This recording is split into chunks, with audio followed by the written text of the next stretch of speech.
April 1943. The dawn crept over the English countryside like a ghost reluctant to rise.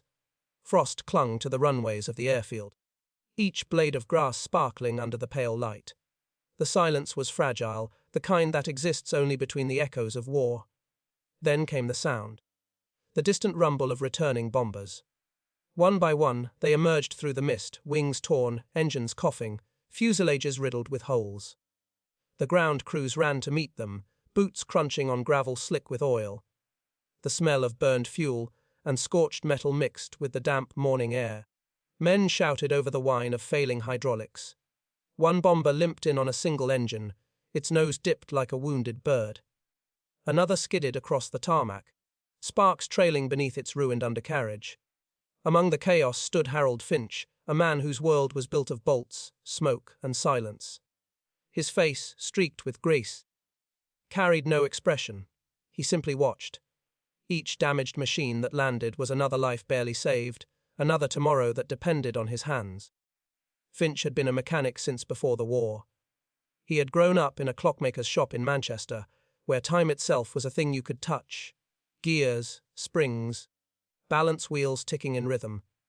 Now, on this field of noise and death, he still listened for that rhythm. But here, time wasn't measured by seconds. It was measured by sorties, by survival. That morning, the briefing room buzzed with voices thick with fatigue. The commander's voice cut through. 23 bombers down for repairs. None can be spared. We need them airborne by dawn tomorrow. A pause followed. The words hung in the cold air like a verdict. Finch looked at the schematic pinned to the wall, rows of machines broken beyond recognition. Engines that had been pushed past reason. Propellers bent, pistons shattered, oil lines snapped clean through. To fix them all in 24 hours was madness, yet the order stood. Outside, the wind picked up, carrying with it the low hum of distant artillery from across the channel. Finch stepped out into the grey light, his breath visible in the cold. Around him, mechanics scrambled with wrenches and welding torches, shouting for parts that didn't exist. The supply trucks were delayed, another convoy lost to the sea. He crouched beside a bomber with its cowling peeled open, exposing the broken heart within. The Merlin engine, once a thing of grace and power, now lay silent, cracked turbine blades glinting like broken glass. Finch ran his thumb over the fracture, feeling the story written in its edges. Heat, pressure, fatigue. He knew the language of failure better than any man. Can it fly again? Someone asked behind him. Finch didn't look up. It has to. As the hours crawled forward, the hangar became a world of smoke and echo. Sparks danced from welding torches, lighting faces hollowed by exhaustion. The sound of hammers striking metal became the heartbeat of the place. Each clang was a promise against the impossible. But promises don't make parts. By noon, the truth was sinking in. The spare engines were gone. Bearings, pistons, even basic fittings, all used up or damaged. Finch's team worked in silence, improvising where they could, salvaging from wrecks that would never fly again. The younger mechanics looked to him for direction, for a miracle. "Sir," one said quietly, "what if we can't do it?" Finch didn't answer right away. He tightened a bolt that didn't fit, wiped his hands on a rag black with grease, and finally said, "Then we make it fit." Outside, the clouds gathered heavy, sullen. Rain began to fall, tapping against the tin roof like the ticking of some unseen clock counting down the hours left. By evening, the hangar floor was littered with broken parts and broken hopes. The bombers stood like silent giants waiting to be reborn. Finch sat alone beside one of them, his eyes fixed on a turbine blade split clean through its center. He had seen men die with less damage. His commanding officer approached, boots echoing against the concrete. "Finch, command wants a progress report." Finch didn't look up. "Tell them we're out of time, out of parts, and running on fumes." The officer sighed. "Then start praying." When the man left, Finch leaned back against the cold metal of the bomber's fuselage. Outside, the rain turned to sleet. Every drop against the roof sounded like the second hand of a clock, relentless, unforgiving. He closed his eyes for a moment and thought of the sky, the endless grey expanse where these machines were meant to live. Somewhere up there, the pilots waited, boys, most of them. barely 20. Their lives hung on the sound of engines that no longer existed. He opened his eyes again. The hangar light flickered overhead, casting long shadows across the scattered tools. Finch picked up the fractured turbine blade once more, running his hand along the crack as if it could speak. Metal, he thought, had its limits. But maybe imagination did not. He glanced at the clock on the wall, 60:10 p.m. 12 hours left. Around him, the other mechanics had gone quiet. The only sound was the slow drip of rainwater finding its way through the roof. Finch felt the weight of the war pressing down, not from the sky, but from the silence of men who had run out of ideas. He looked again at the engines, at the wreckage, at the futility of it all, and then, almost imperceptibly, he smiled. Not with joy, but with defiance. Because somewhere in the chaos there was still a puzzle to solve. As night fell, the air grew colder. Lamps flickered to life, throwing halos of gold onto the slick floor. The sound of thunder rolled in from the distance. Finch stayed where he was, staring at the blade in his hands. Every instinct told him it was impossible. But impossibility, he knew, was only the name given to something not yet understood. He placed the blade gently on the workbench and began to strip the engine down piece by piece. Not to fix it, not yet, but to understand it. Every bolt, every fracture, every burn mark told a story of strain and resilience. The war had turned machines into soldiers, and soldiers into machines. The hours slipped by unnoticed. Outside, the world dissolved into rain and wind. Inside, Finch worked in silence, his thoughts like the ticking of the clocks from his childhood. He remembered his father's voice, calm and patient. When something breaks, Harold, it's not the end. It's just the beginning of knowing how it worked. He had never forgotten that. Now, as he sat surrounded by fragments of steel and hope, he felt that same lesson stirring again. The engines could be rebuilt. The question was how, and with what. His fingers traced the jagged edge of the turbine once more. If only he had the materials. If only he had time. The sound of the storm deepened outside.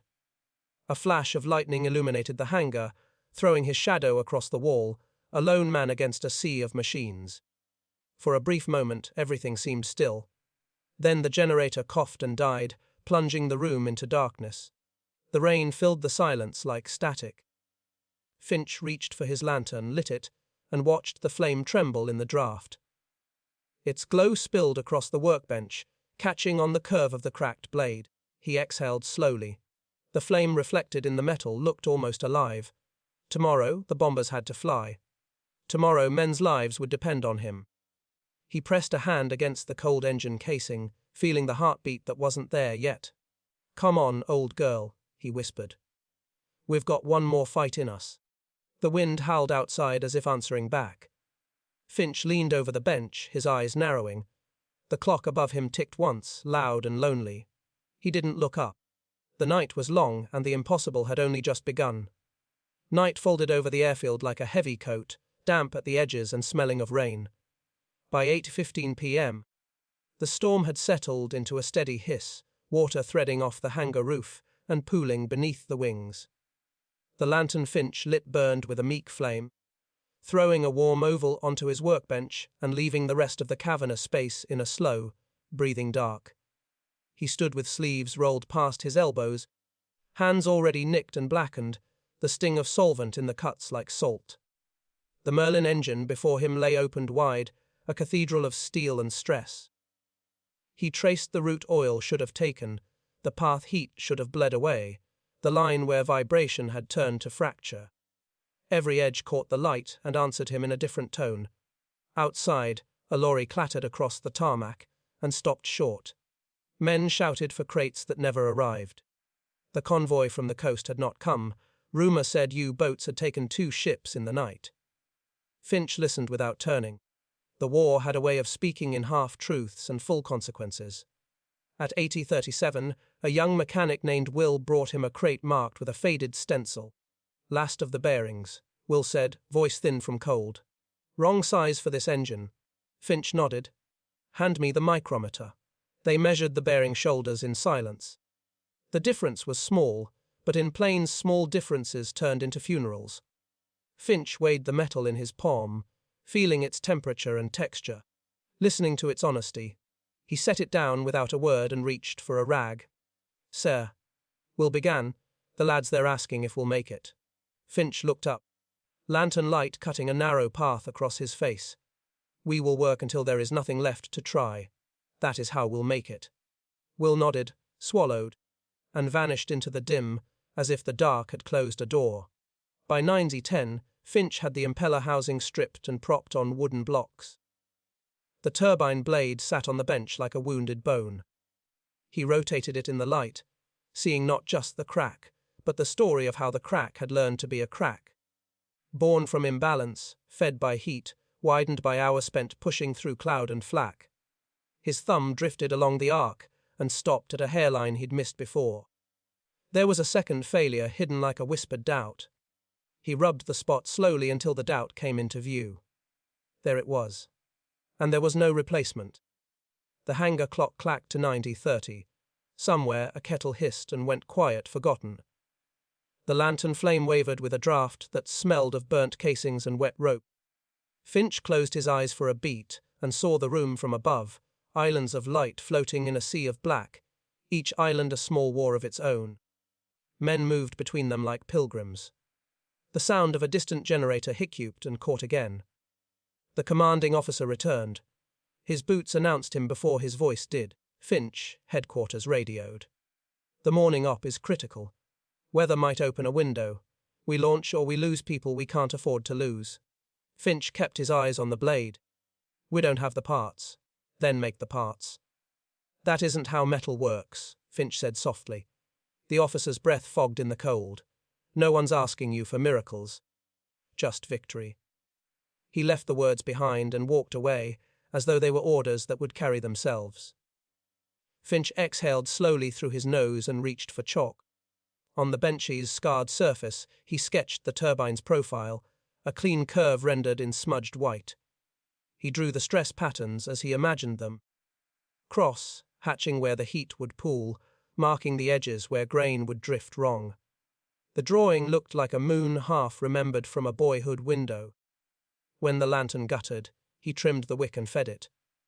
The flame steadied, and the tiny room he had made for himself returned bench, blade, chalk, the faithful shape of a spanner, the sulk of a vise. The storm leaned harder against the roof, a gust rattled a panel loose, and the hangar moaned like an old ship. By 10:05, the junior team had disassembled 3 engines for salvage. They laid their trophies near Finch bolts, with threads barely worth saving. A length of fuel line with a kink that had cost someone altitude, a bearing cage warped out of true. Finch sorted them the way a surgeon might sort organs from donors whose names he would never know. He kept his hands gentle. The dead deserved respect, even when they were machines. Will came back, trembling through his jacket. "If we had a mill," he said, "we could reshape the shoulders, if we had alloy, if we had time." Finch repeated, as if rolling a coin along his knuckles. He nodded at a line of cowlings propped in the shadows. "Search those. The older ones, the pre-war rebuilds.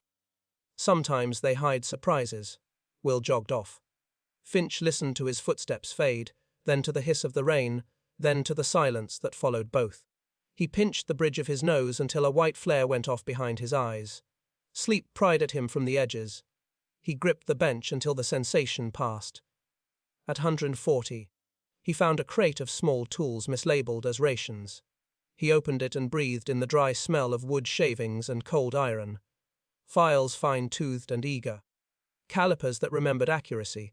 A tapping set missing the one size he needed most. He smiled anyway. A toolbox was a promise.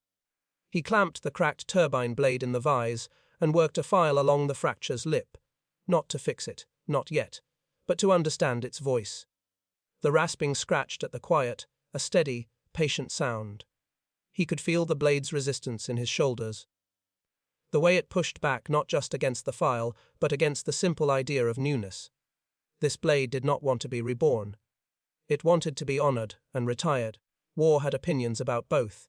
By 11:15 the hangar doors banged open and a gust sprayed rain across the floor. 2 pilots stepped in, eyes red-rimmed, uniforms dark with wet.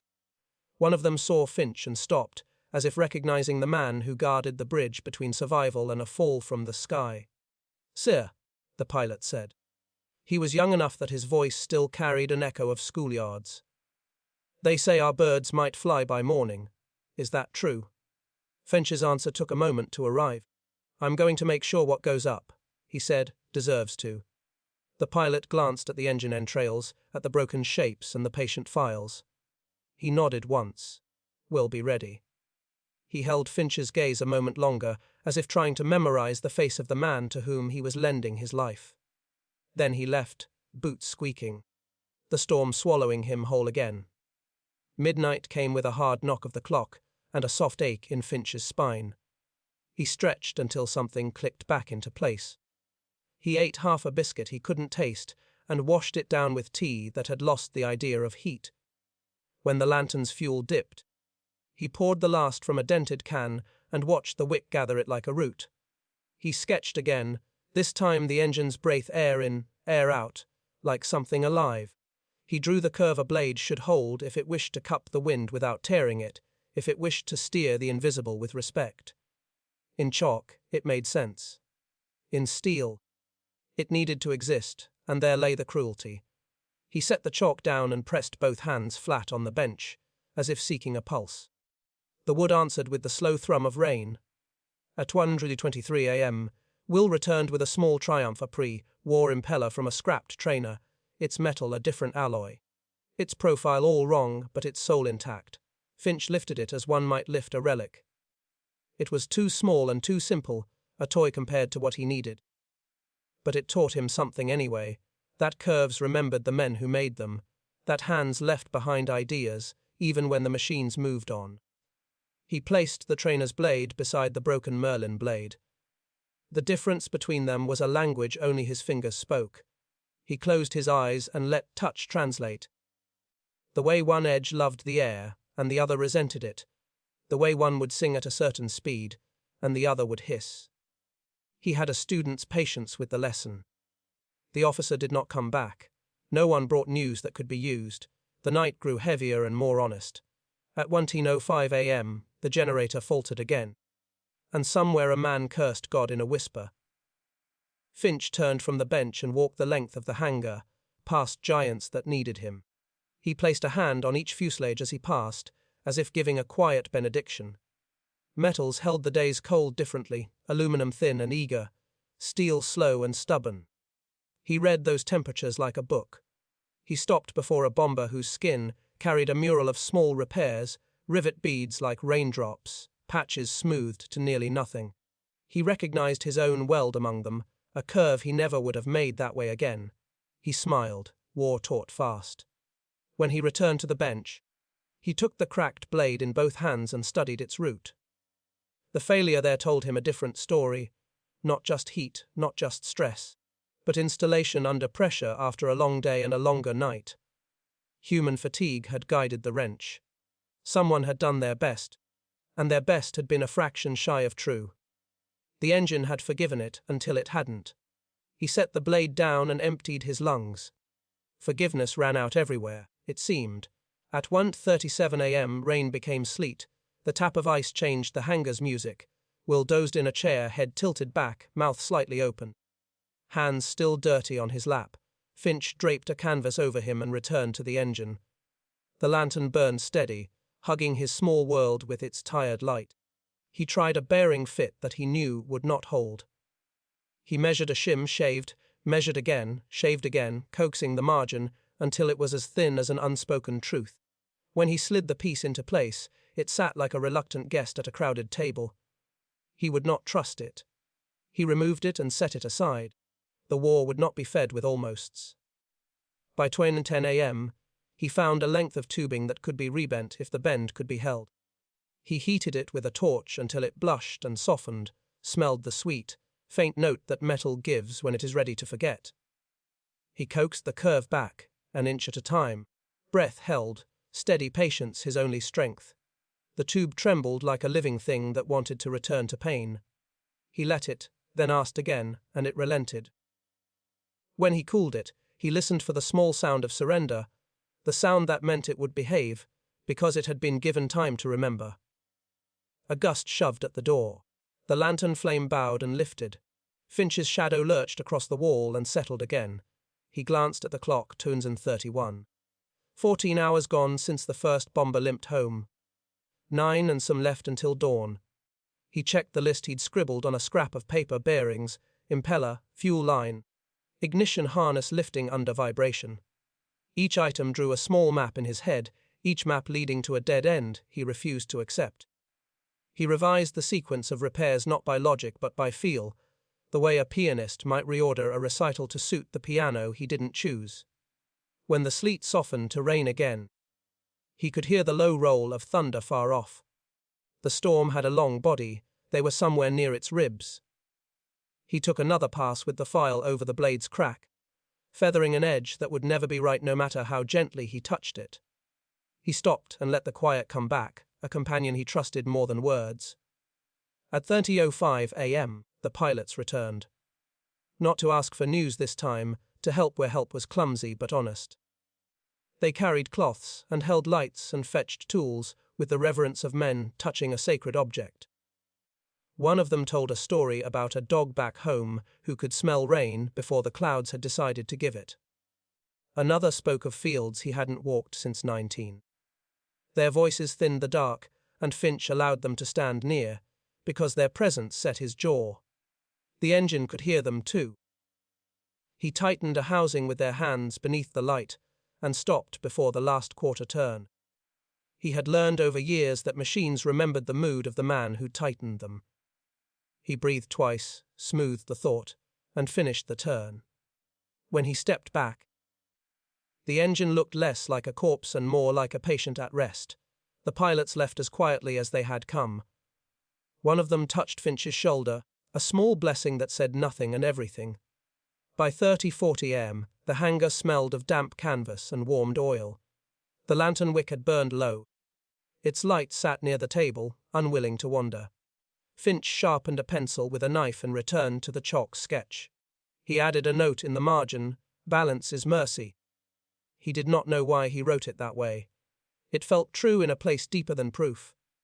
He thought of his father's small shop, the talc dry air, the bright ringing of a tiny hammer on a tiny pin, the way a clock surrendered its anger when coaxed into exactness. The memory brought a warmth the lantern could not. He let it sit beside him like a friend. At 40:05 a.m., a messenger ran in with a sheaf of paper. Weather report: the window would be narrow, the wind unkind. Dispatch said, "Repair what you can, and what you cannot, pretend you can and pray." Finch folded the paper once, then twice, and set it beneath the lantern. Prayer was a thing he left to men who could afford it. He took the cracked blade into his hands again.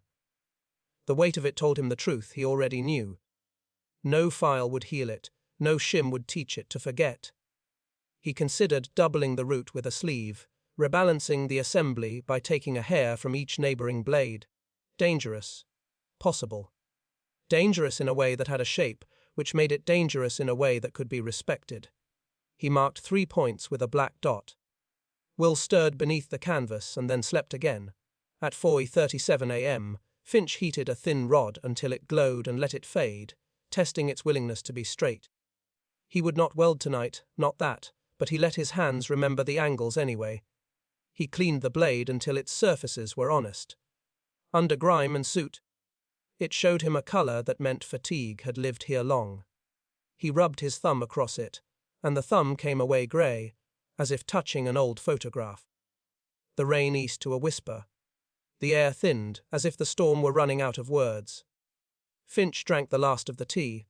It had learned nothing from the kettle. It was still cold. He assembled the engine to the point where the missing could no longer be hidden. He left it there, a body with a heartbeat not yet invited. He wrote down what he would try. He wrote down what he would not. The list of nots was longer, it made him feel honest. The clock touched 5:10 a.m. Dawn would climb the far hedgerow in 30 minutes, maybe less. He could feel the sky preparing to be light, the way a room feels a door about to open. He cleaned the bench with slow, deliberate strokes, because order was the one luxury he could afford. He laid the cracked blade in the center and set the chalk above it. He placed beside it the small trainer blade, a memory of a simpler conversation between metal and air. He folded his hands without meaning to, and let the silence expand around him until it became a kind of courage. Footsteps approached, soft, respectful. The commanding officer stopped at the edge of the lantern's reach. No orders now, only a man dressed in the duty of other men's lives. "How many will fly?" he asked, voice low enough to leave room for truth. Finch did not turn from the bench. "As many as can be trusted." "Is that number greater than 0? "It will be," Finch said. "But I cannot promise which ones will deserve the sky." The officer nodded in the dark, a shadow agreeing with a shadow. "Dawn briefing in 20, he said. "They will want to hear a kind voice." Finch picked up the blade. It sat in his palm like a burden that had learned his hand. He looked into the fracture until it felt like a horizon. The officer's footsteps thinned and disappeared. Finch was alone with the metal and the morning. At 50:22 a.m. The lantern light flickered, fought, and held. The air sifted colder now that the storm had done its work. Somewhere a lark tried a note and gave up. The world paused on an inhale. He laid the blade flat and traced the curve of its edge one last time. He listened for the thing he sometimes heard when his fingers knew more than his mind, a small permission, a door not yet seen. It did not come. What came instead was the stubborn, simple truth. He would have to do what men feared more than failure. He would have to try something that did not exist yet. He let that truth sit with him, not as bravado but as an austerity, a rationed faith. The chalk rolled to a stop. He folded the canvas off Will's shoulders. Woke him with a touch. "Bring everyone," he said. Will brief at the engine. Quiet voices. Clear heads. They gathered as the grey of morning unfastened itself from the night. Finch spoke plainly, dividing labour like bread. No speeches. No comfort. Only the exactness of work. When the others dispersed, he remained, the cracked blade in his hand. The lantern making a small sun on the bench. He imagined the rotor spinning alive, imagined the engine warming into the sound that made the ground forget it had ever been heavy. He tried to place that sound in the space where the blade was broken and found only silence. The clock ticked again, loud enough to be mistaken for its own animal. 5:40 a.m. The hangar smelled of oil and frost, a clean cold that reminded him the world still had mornings, no matter how the night had argued otherwise. Finch lifted the blade to eye level and held it there until his arm trembled. The line of the fracture gleamed like a thin river running through a map of a country he did not choose to walk. He lowered it slowly and let it lie on the bench. He pressed both palms to the wood and bowed his head. Not in prayer, in inventory. Somewhere in the long corridors of his memory. The small clock shop opened its door and let out the tick of a thing well made. He listened. He waited. He let the waiting be a kind of work. The first thread of daylight slipped under the hangar door and drew a pale line across the floor, a blade of its own. Finch watched it touch the base of the engine stand and climb, sure and thin. The engine's shadow made room for it. He reached for the chalk and wrote 3 words at the edge of the bench, where only he would see them when he needed them most. Find the curve. Then he set the chalk aside, took the blade again, and stared into the impossible until it stared back. The hour moved, the hangar breathed. The day arrived without fanfare, and the problem remained. Lucid and whole, an iron question demanding an answer he did not yet have. He stood alone with the question, the clock ticking in small, indifferent truths, and the broken turbine in his hands, an unsolved shape waiting for a mind to meet it before the sun burned the frost from the runway. The next day began not with sunlight, but with a faint glow seeping through low clouds the color of cold iron. The airfield sat in a wet hush, puddles reflecting the broken silhouettes of bombers waiting for life. The storm had passed, but it had left everything heavy, the soil, the air, even the men. Harold Finch hadn't slept. He'd sat through the grey hours sketching, calculating, trying to make sense of the unfixable. His eyes were bloodshot, his hands trembling from cold and exhaustion. But when the hangar doors opened and the crew stepped in, he was already on his feet, wiping his hands on a rag as though motion alone could keep the fatigue away. The engines loomed in front of them like wounded beasts. Oil dripped from open coals. Every surface smelled of effort, fuel, sweat, and defeat. The young mechanic stared at Finch, waiting for him to speak. He didn't waste words. Check every intake and manifold. Strip what you can salvage. Nothing goes unused. They obeyed, scattering into the grey light. The sound of tools striking metal replaced the morning quiet, hollow, rhythmic, determined. Finch turned to his bench. The cracked turbine blade lay where he'd left it, beside the chalk outline that had become his only compass.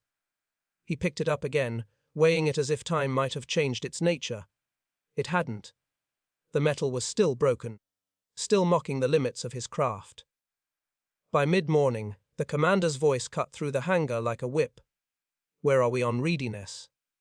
Finch answered without looking up. 3 engines partial, 2 beyond repair. "We'll need parts that don't exist." The officer's tone turned hard. "Then invent them. Headquarters expects air cover by tonight." He walked away before Finch could respond. Orders had no patience for truth. Outside, a fresh wave of planes rolled in, not from mission, but from chaos. One had clipped a tree landing in fog. Another came in on fumes, belly scraping the runway. The ground crews ran toward them, their boots throwing mud across the tarmac. Finch stepped out into the cold. He could feel the pressure tightening around him, invisible, unrelenting.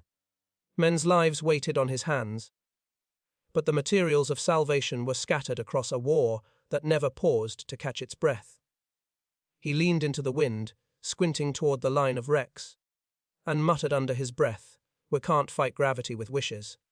Back inside, Will stumbled in, clutching a crate. "Sir, bearings from the training division." "Wrong size again, but maybe we can turn them." Finch nodded. "Put them by the lathe." He ran a finger down the list tacked to the wall. 20, 3 aircraft grounded. 19 still silent. He traced the column of notes. Piston warped. Turbine cracked. Oil seals compromised. Each entry felt like a name carved into a memorial. The rain began again, soft at first, then sharp. It pattered against the tin roof, filling the silence between hammers and curses. One of the men slammed his wrench down and cursed louder. "We're not fixing machines anymore," he said. "We're burying them." Finch didn't answer.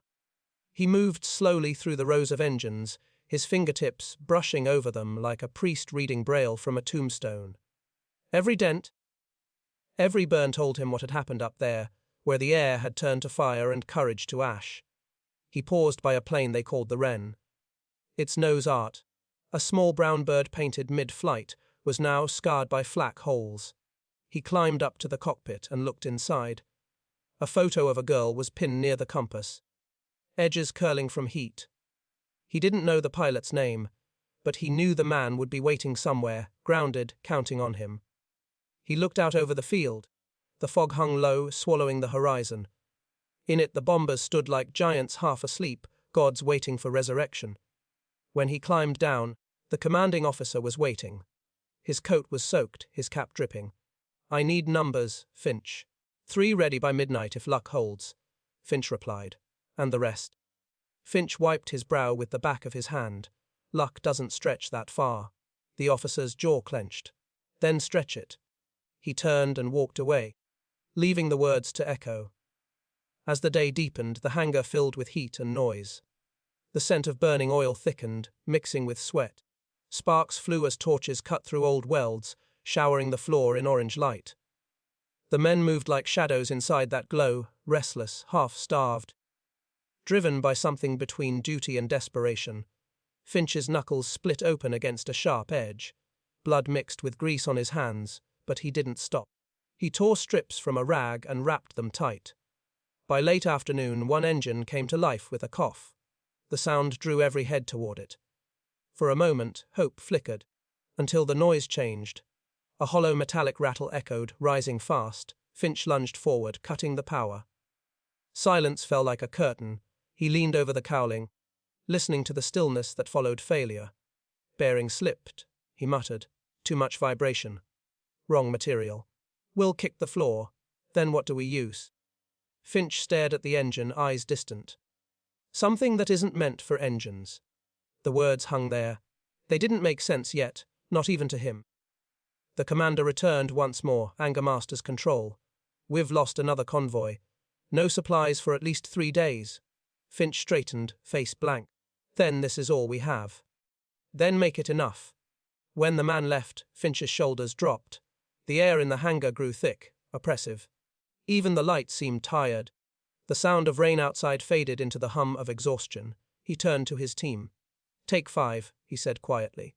"Eat something. Think." They obeyed, slumping against toolboxes and crates, their faces pale under the flickering lamps.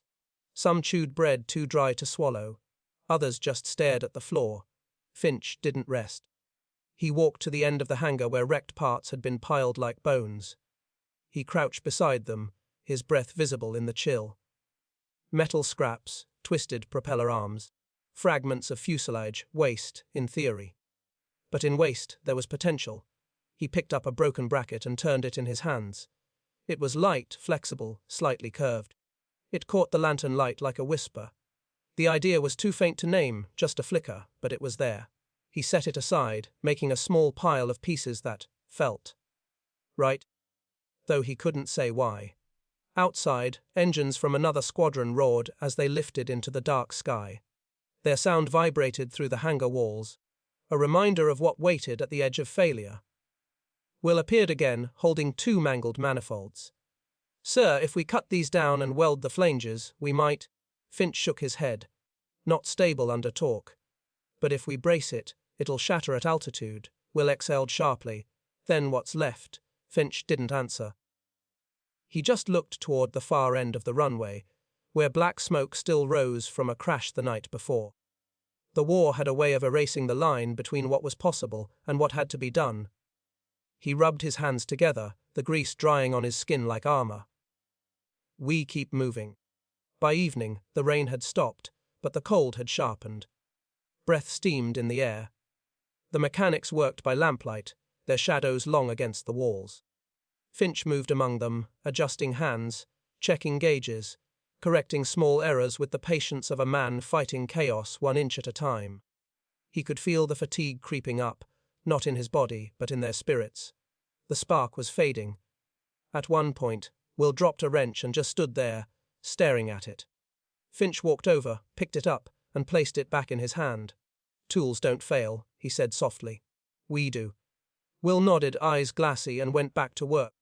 The hangar filled again with the sound of metal meeting metal. Every clang, every scrape, every hiss of steam was a heartbeat. The storm outside had passed, but inside, the pressure only grew.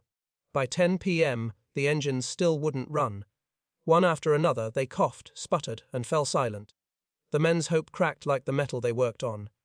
Finch stood at the center of it all, a still figure amid frustration. His jaw tightened. "Enough," he said. "Shut them down." The tools went quiet. The silence that followed was heavier than the rain had been. He looked around at the faces staring back at him. Grace streaked. Hollow-eyed, waiting for something, not orders this time, but belief. He wiped his hands again, slower this time. "Get some sleep. I'll stay." Someone protested, but he raised a hand. "Go." One by one, they left, the hangar emptied, leaving only Finch and the machines. The lanterns burned low. The night outside pressed against the glass. He walked to the center of the room and turned in a slow circle, surrounded by half-built engines and unanswered questions. His boots left prints in the oil on the floor, the only movement left in a place that had run out of time. He stopped by the bench and picked up the cracked turbine blade once more. It caught the dim light and threw it back. Weak but alive, he stared at it for a long time. The impossible still waited. But so did he.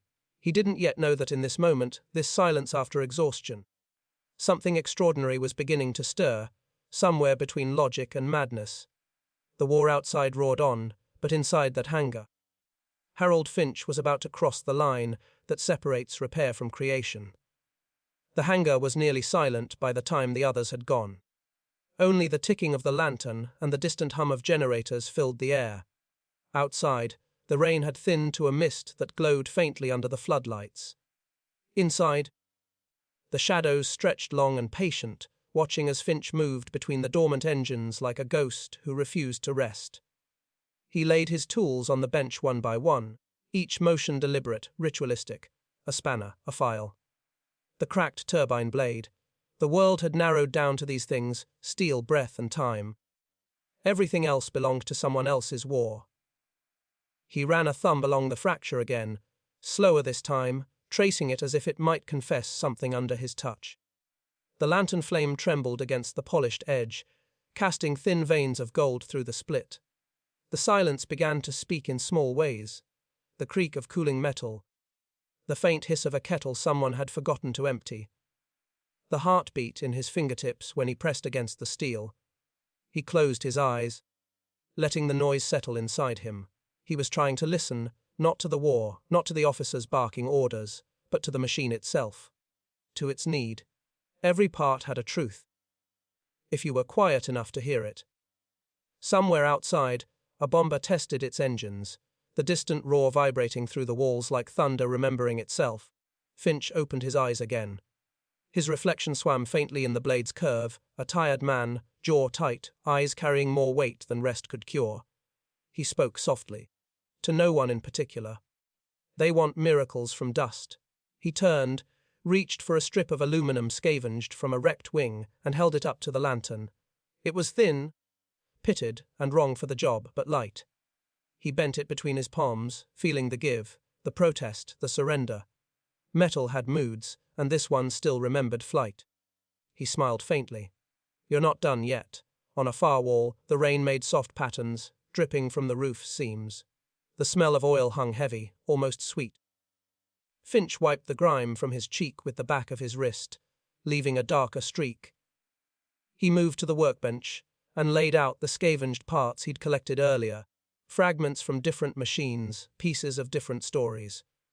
A bearing from a trainer, a bracket from a Spitfire, a valve ring with teeth worn smooth. He arranged them like words, searching for the sentence they were meant to form. His mind was a map of angles and guesses. Every idea led to another wall, but each wall had seams, and seams could be broken.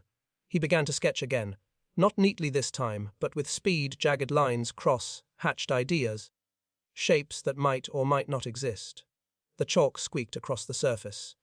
A new contour emerged, thinner blades, slightly curved, overlapping in a pattern that mimicked wind itself. He didn't know where the thought came from, perhaps a memory, perhaps madness. His father used to say the difference between the two was timing. The chalk snapped between his fingers. He didn't notice. At 1:20 a.m., Will returned quietly, boots dragging. Couldn't sleep, he muttered. Finch didn't look up. Didn't expect you to. Will walked over, rubbing his hands for warmth. He stared at the pile of scrap on the bench. What are we doing now? Finch leaned on the table, studying his chaotic sketches. We're thinking wrong. We've been treating these engines like they're broken versions of what they used to be. They're not. They're something new. They've changed under stress, and so must we. Will frowned, not following. Finch held up two broken blades, aligning them so the curves faced opposite directions. This one cracked under torque. This one bent before it broke. Together they balance. What if instead of fixing one, we learned from both? Will blinked. You mean fuse them? Finch shook his head. Not fuse. Understand. He turned to the drawing again, marking new lines, muttering numbers under his breath. Will could barely follow, but the sound was strangely reassuring. The rhythm of a man arguing with the impossible and starting to win. After a while, Will said quietly, Command's going to ask again at dawn. I know. They won't like hearing no. Finch looked up, eyes dark but steady. Then I'll give them something better than no. I'll give them an answer they won't understand. Until it flies. He picked up a length of steel wire, twisting it between his hands. Get me the acetylene torch, and whatever spoons are left from the mess hall. Will blinked. Spoons. Finch didn't explain. He simply said, trust me. As Will left, Finch looked at the turbine housing again. The problem wasn't strength, it was shape. The airflow had to bend, not fight. The old parts had been too rigid, too proud. What they needed was flexibility, grace under pressure. The spoons, he thought, had just that curve. By the time Will returned with a bundle wrapped in cloth, Finch had cleared the bench and reignited the torch. The blue flame hissed to life. A small sun in the dark. The air shimmered with heat. Finch took one spoon, held it in the flame until it glowed, and watched the metal soften. It gave off a faint smell of burning silver and ash. He set it against the fractured blade, measuring the contours. A near-perfect match. Will watched, disbelief tugging at the edge of his exhaustion. "You can't be serious." Finch smiled faintly. "I'm never serious, I'm desperate." He shaped the spoon's bowl, tapping it with the back of a wrench, molding it like clay until it hugged the fracture's curve. Then, carefully, he began to weld. Sparks burst in short bursts, lighting his face in flickers of orange and white. The sound was like rain striking glass, sharp, rhythmic, alive. When the torch went silent, he leaned back, wiping sweat from his brow. The air smelled of heat and hope. The once broken blade now gleamed faintly, a hybrid of weapon and utensil, absurd and perfect. Will stared. "That'll never hold." Finch tilted his head. "Maybe not. But it's the first thing that makes sense in days." He placed the blade into the turbine assembly, fingers steady despite the tremor in his arms. The metal clicked softly into place.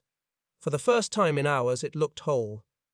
They stood there in silence, both afraid to breathe too loudly. The lantern flickered, shadows moving across their faces. Outside, thunder murmured low and far away. Will finally whispered, "If this works." Finch didn't let him finish. "Then the world will owe a debt to a mess tin." He sat down heavily on a crate, his body beginning to remember pain. The muscles in his hands twitched from hours of work. But inside, something brighter had sparked. He could feel it, the first tremor of possibility.